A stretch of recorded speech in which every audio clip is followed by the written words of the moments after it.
What's going on, guys? Hope everybody's having a great day. Please do me a favor, hit that like button, and if you get anything from the content at all, consider subscribing. It helps me a lot, and I really would appreciate it. Also, if you'd like to pick up some SouthernLogic merch or just donate to the channel in some way, links will be in the description. Let's jump into this video.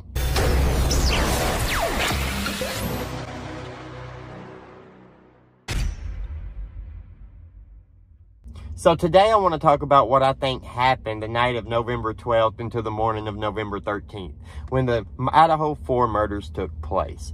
Now, it's a very, very sensitive subject, right? Like, you don't want to go in just saying this and that. You got to be careful about what you say about victims, because you don't want to talk bad about anybody after death, and we're not going to do that here.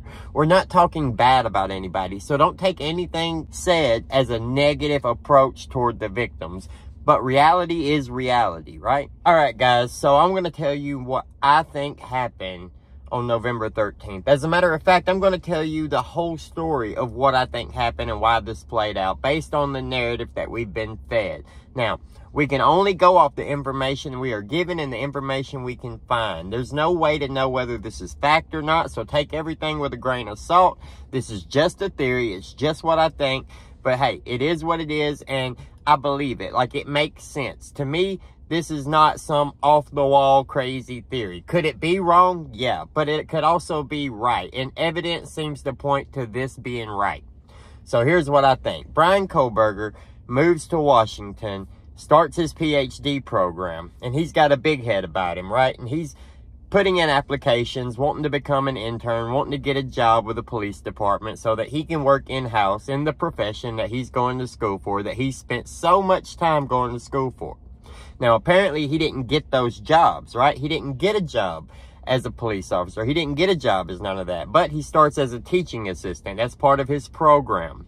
Well, as the teaching assistant, he thinks he knows more than everybody else. He thinks he knows more than the professors. He gets upset. He starts arguing with professors. He's grading the students too harshly. He's not giving them any break. He's not trying to help them. He's trying to hold them back and let them know, hey, you're not as good as me. You'll never be as good as me. You're not a PhD student. You're just a regular student. So don't come at me. Don't test me. I always know more than you, because he's the type of person that has to be the smartest person in the room, at least in his own mind.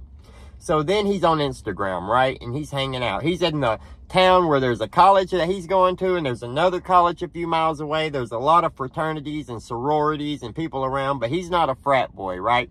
He's the nerd. Now, there's nothing wrong with being a nerd. You can be a nerd. Nerds become billionaires, right? So I'm not dissing nerds, but he's the nerd, right? And he's envious of all these frat boys running around with all these sorority girls. He wants the sorority girls. He wants them to like him. He can't figure out why you would go with this loser when you could be with somebody like me who's going to have doctor in front of his name, right? Somebody who's actually smart enough to build a life. But looks like he wasn't as smart as he thought.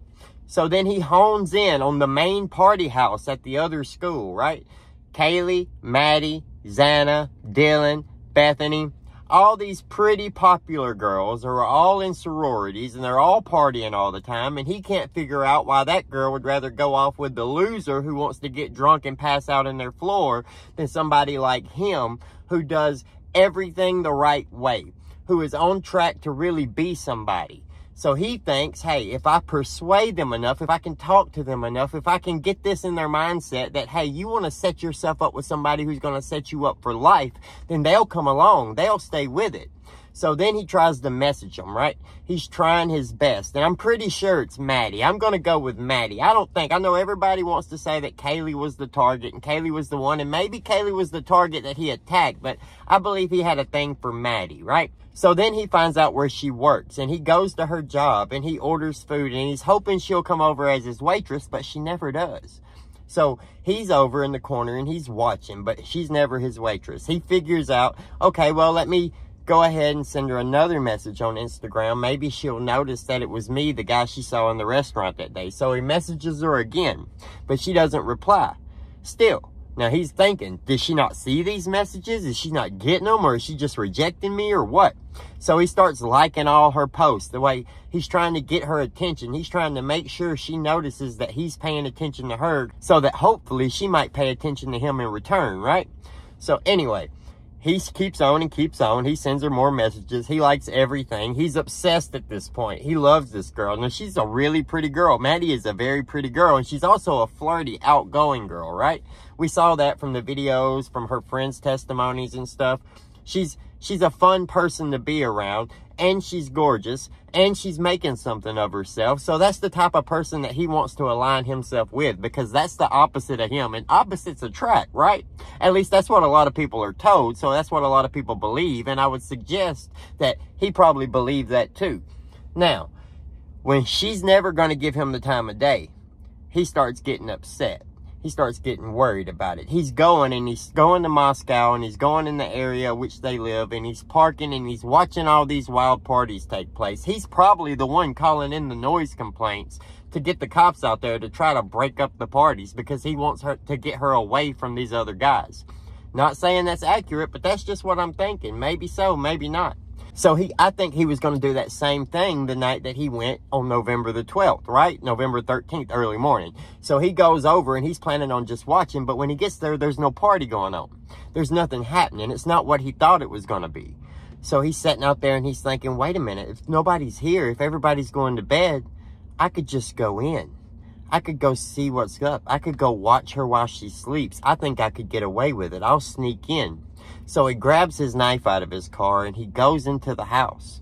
When he goes into the house and he goes upstairs, he opens Maddie's bedroom door, goes inside, and realizes somebody else is in the bed with him. Maybe a fit of rage comes over him. Maybe he didn't realize it was Kaylee. Maybe he thought it was some guy at first. Who knows? Who knows what's going through a psychopath's mind when they decide to murder people? We can't even get into that. There's absolutely no telling unless they tell us, right? But then he ends up murdering those two. He comes downstairs. I think Xana and Ethan were getting ready to eat the food from DoorDash, and they were not in the room like they were when he first came up, or outside getting the DoorDash as they were when he first came up. So he comes back down. They see him. He can't get out of the house without dealing with them. So then he starts dealing with them. In the middle of killing them, which he did not plan to do, he didn't expect to be in there for this long whatsoever, or at least he didn't expect people to see him in there if he did expect to stay longer. Then he hears Dylan scream from the other room, "Shut the F up." Well, when he hears that, he doesn't know what they said exactly, because he's in a fit of rage. He's all caught up. He's tunnel visioned on what he's doing, right? So when he hears a voice scream from the other room, that just puts him on high alert. Like, okay, well, the cops are coming. I got to get the hell out of here. So as he goes past Dylan, and Dylan cracks the door open and looks out and sees him, he didn't even notice her, because he's zoning toward the door. He's running toward the door to get out. That's why when he got to his car and he took off, he was reckless leaving in the car, because he was trying to get going in a hurry, because he didn't know if the cops were on their way yet. So then he goes around his little loop. He gets rid of the evidence that he had on him, the clothes he was wearing, the knife he had, the shoes he had on, all that good stuff. He gets rid of all that wherever, turns his phone back on after the fact, and then goes back home. But then around 9 o'clock, his mind got the best of him. He started thinking, was that somebody? Are the cops there? I haven't heard anything about it. Well, let me go check and see what's going on. So he goes back at 9 o'clock, and nothing is happening. Nothing is happening. So he starts to realize, okay, they didn't know what was going on. They didn't hear everything. So he goes back and goes about his own merry way, and he starts trying to cover his tracks and make sure that he doesn't end up getting caught for this, because he knows it's going to come out as soon as they find the bodies. Then that's the story, right? I don't know what all could have happened after that. All we know is what the police know from the time they started watching him, which was a couple weeks after the murders. Not a very long time after the murders, not all the way up until they arrested him, but we got to remember, in the affidavit, they started watching him pretty early on. Pretty early on. So, let me know what you guys think about it. What do you think happened? Is this close to what happened? Do you think it's a completely different story? Let me know down in the comments below. Like the video, subscribe to the channel to see more. Hit that notification bell so you'll get notified anytime I post. Have a great day. We'll see you later.